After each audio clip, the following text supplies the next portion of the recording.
السلام عليكم ورحمة الله وبركاته.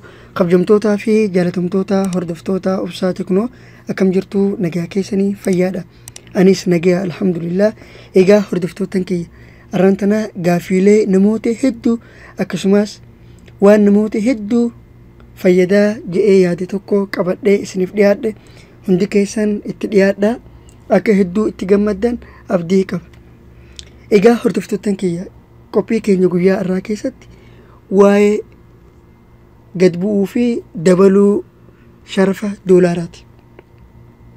Jidduu kana akkuma beekamu namoonni hedduun waa'ee gad bu'uu fi dabaluu sharafa doolaaraatti gaafiilee hedduu kaasaa jiru. Erga muummichi ministeeraa ibsa waa'ee doolaaraa irratti baase akka muummichi ministeeraa Dr. Abiy Ahmed ibsa waa'ee doolaaraa irratti baasetti doolaarri waan gad bu'uu maluuf namoonni maalaqa guddaa doolaaraan qabdan akka maalaqa keessan gara baankiitti gara biyyatti akka galfattanii jee Dr. Abiy Ahmed dubbachuun isaa ni yaadatama. Namoonni hedduun erga Dr. keenya Abiy Ahmed dubbatiin booda waa'ee doolaaraa ilaalchisee waa hedduu odeessaa jira. Namoonni viidiyoodhaan dhiyeessanis jiru. Namoonni toora sooshaal miidiyaa kanarratti waan dhugaa ta'ee fi waan soba ta'e waa'ee doolaaraa ilaalchisee waa hedduu dubbataa jiran jiru. Keessattuu namoonni gariin akka ja'anitti doolaarri haalaan gad bu'ee jira. Amma doolaarri kan jiru 10 jira. Namoonni gariinis lakki doolaarri 15 kaanis lakki doolaarri 25 jira. Namoota hedduu keessa shakkii fi maallaqa qaban kana akka of sodaatanii jarjaranii rakkoo keessa galan godhaa jiru. Garuu arraan tana viidiyoo kana kan qabadhee isiniif dhufe dhugaa jiru. Haala mana keessan keessa teessanii doolaarri guyyaa guyyaan sa'a sa'aan doolaarri meeqaan akka jiru maallaqa isin qabdan maallaqa Itoophiyaa meeqatti akka sharafamu haala salphaa ittiin beekuu dandeessan. Akkasumas namoonni maallaqa guddaa karaa gabayaa gurraachaan ergitan yookiin black market isa jedhamu saniin warroonni ergitan warroonni akkasii isin nyaachuufaa danda'u. Fakkeenyaaf maallaqa guddaa yeroo itti ergitan maallaqni arra kanaan jiraa jedhanii isin sobanii maallaqa keessan isinirraa nyaachuu waan danda'aniif maallaqa namatti kennitanii ergitanii fi maallaqa gara biyyaallee ergitan haala salphaa ittiin beekuu dandeessan mana keessan keessa teessanii iddoo kamuu jiraattanii bakka hunda maallaqni meeqaan doolaarri meeqaan akka jiru doolaara qofa osoo hin taane warroonni biyya kalee jirtan biyyoota Arabaa, Awurooppaa, Ameerikaa keessa jirtan maallaqni meeqaan akka jiru karaa salphaa ittiin beekuu dandeessan. Kan onlaayina ta'e intarnaashinaala kan ta'e National Bank of Ethiopia irraa kan ta'e isinitti agarsiisa. Hanga xumura sagantaa kiyyaatti na waliin turaa. Viidiyoo kanaas namoota isinitti dhiyaatu namoota wal beektan namoota Oromoo ta'e hundaafu gama keessaatiin ergaan dhaamsa kiyya. Egaa hordoftootan kiyya osoo gara barumsaatti hin seenneen duratti warroonni hanga irraa YouTube channel kiyya subscribe hin godhin akka dhuftanii subscribe gootan asumaan isin afeera. As dhuftanii obsaa teknoo jettanii barreessitan. Sanbooda haala kanatti isinii baha. Sanbooda bakka subscribe jettu diimtuu kana yeroo tokkoof cuqaastan. Sanbooda qastii kanarra yeroo tokkoof gattuutaan viidiyoo nani guyyaa guyyaan asirratti gadhiisu akkumaan gadhiiseen beeksisni yookiin notificationin akka isiniif ta'u taasisaa jechuu inni kun. Okay, kallattiin amma gara barumsa guyyaa irraatti dabarraa jechuudha. Egaa hordoftoota kiyya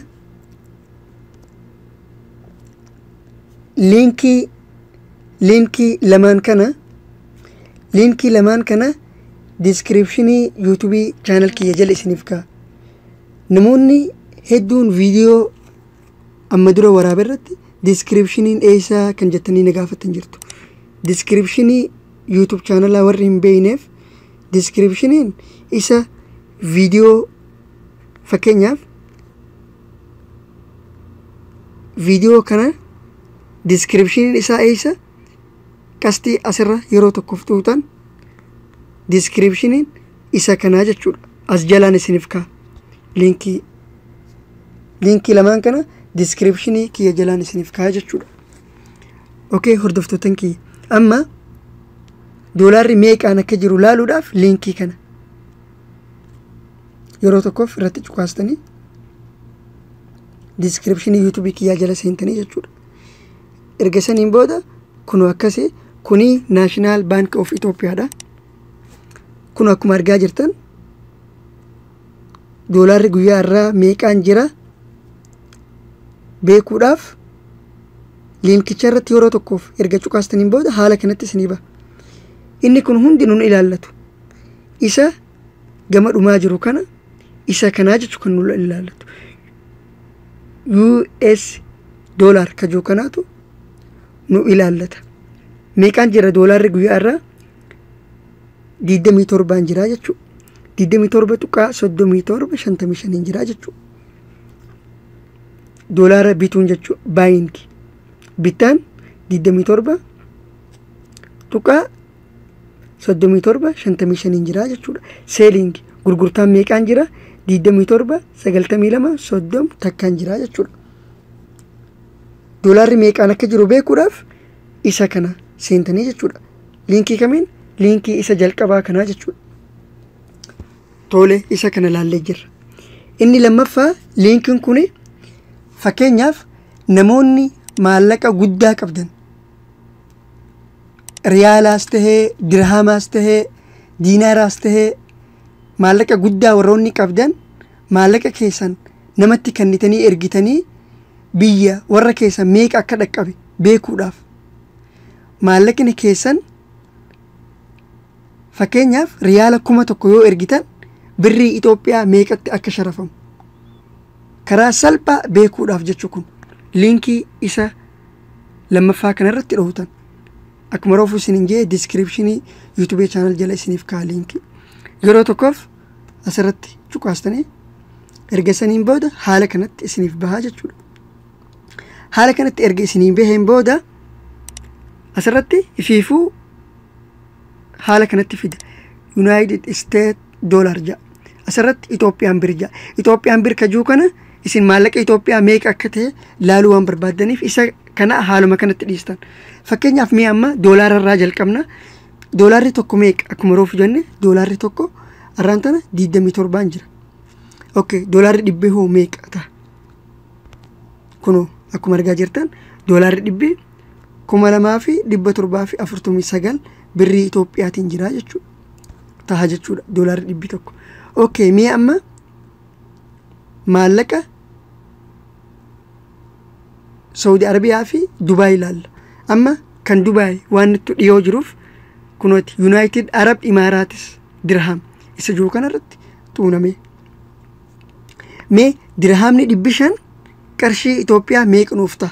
Namoonni maallaqa guddaa qabdan maallaqni keessan meeqa akka ta'u if biratti guyyaa guyyaan beeku ergitanillee warra keessan meeqa akka qaqqabe ni beeytanii jechuu isa kanaan waan laaltanii jirtaniif. Okay, dirhamni 500 meeqa ta'a? Birrii Itoophiyaa 3,743 tahaa jechuudha. Dirhamni 500 Imaaraatiin. Tole isatti aanu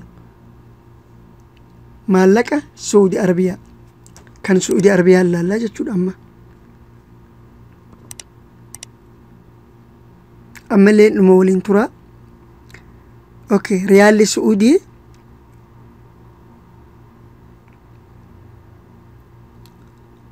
kun akkuma argitan Suudii riyaal ja'a inni kun. Isa kanarratti yeroo tokkoof cuqaastan. Suudii riyaal isa jiru kanarratti yeroo tokkoof cuqaastan san booda haala kanatti isiniif fida. Fakkeenyaaf 500 Saudi Arabiyaan qarshii meeqa akka ta'u laaluudhaaf 500 asitti barreessitan achi booda kun haala kanatti jalatti isinii baasaa jechuudha. 3,666 fi tuqaa 30 tahaa jechuudha. Maallaqni Suudii 500 3,666 Itoophiyaa tahaa jechuudha. Okay. Ammallee maallaqa isa biyya kamii ilaalla?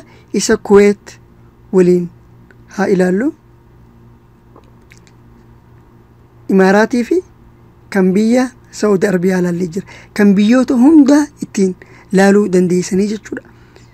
Biyyoota Arabaa kana bakka hunda akkasumas warri Awurooppaa jirtaniis warri kun akkuma argitan warri Jabuutii jirtaniis warri biyyoota Soomaalee bakka hunda warri jirtan laaluu dandeessanii jechuudha. Okay, warra Kuwait jirtaniif Kuwait dinaar kajuu kanarratti yeroo tokkoof cuqaastan. Achi booda asirratti 500 yoo kuma barbaadan isin hanga barbaadan asirratti barreessitan. Okay, 500 Kuwaitiin meeqa ta'a? Maallaqa Itoophiyaa birrii kun 500 Kuwaitiin haala kana ta'a jechuudha. 45,000 fi 300 fi maallaqni Kuwait guddaadha jechuudha. Kun haala kana ta'a jechuudha. 500 Kuwaitiin haala kana ta'a jechuudha Kuwaitiin. Okay. Maallaqa Qatar isa Qataritti haa deemnu. Qatar riyaal Qatar kajuu kanarratti dhuftan. Qaxariin meeqa ta'a? Asirratti maallaqa keessan barreessitan. Fakkeenyaaf 500 Qaxariin meeqa ta'a? 3,776 ta'a jechuudha.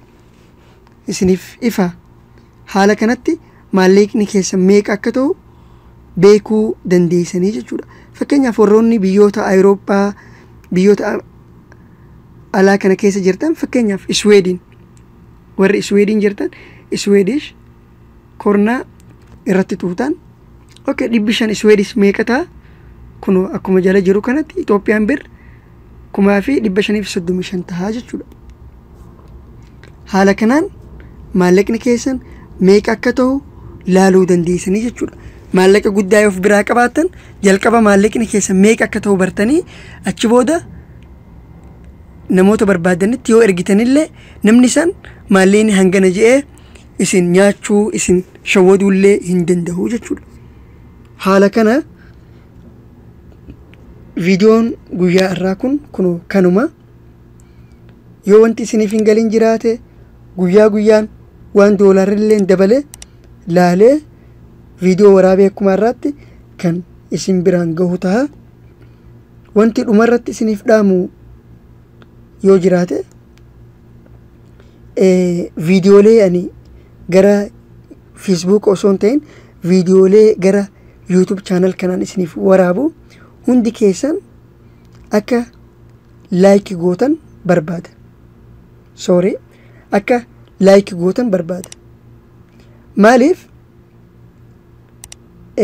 viidiyoo like akka gootan barbaaduun kiyya yookiin like yoo gootan na gammachiisu yookiin like godhuun keessan suusii like qabaadhee osoo hin ta'in viidiyoo yoo like gootan viidiyoon kun namoota hedduu bira gahuu danda'a. Ani viidiyoon waraabu kun nama Oromoo hedduu bira akka gahee lammiin Oromoo hedduun akka irraa fayyadamu barbaadaa jechuudha. Fakkeenyaaf viidiyoo kana daawwattanii viidiyoon kun yoo isin fayyada ta'e like godhaa bira dabraa. Isin like godhuun keessan waan isinirraa hir'isu hin qabu jechuudha. Like godhuun keessan garuu namoota hedduu biraan gaha viidiyoo. Amma fakkeenyaaf viidiyoon kun like gara 845 argate. Gara nama 21,000tu daawwate. Okay, viidiyoo kana kun viidiyoo inni biraa isa kanaa jechuudha. Isa waa'ee haala kaardii simzeenii biyya alaatti ergitan jechuudha. isa kana gara nama 123 kan laayikii godhe nama 2700 qofa. Garuu kan laayikii hedduu argateetu namoota hedduu bira gaha waan ta'eef viidiyoo laayikii godhuu akkasumas yaada yoo qabaattan komentiin viidiyoo jalatti YouTube jalatti komentiin naaf barreessaa. Akkasumas gaaffii yoo qabaattan naaf barreessaa komentii jalatti. Wanta isin dhiberraa waan ani akka viidiyoo waraabee isiniif maxxansu barbaaddan naaf barreessaa. Gama viidiyoo jalatti komentiin naaf barreessaa. Qophiidha yeroo hunda waan isiniif hin galin viidiyoo waraabee isiniif maxxansuu jechuudha. Hiriyoottan kiyya kun kanuma akkuma isiniin jedhe viidiyoo laayik gochuu hin dagatina. Barumsi keenya guyyaa irraan tanaa kan asuma irratti xumuramu ta'a. Viidiyoolee barumsa teknoolojii qabu bira waliin hanga walitti deebinu nagayaan naaf tura. Assalaamu alaykum wa rahmatullahi wa barakatuh.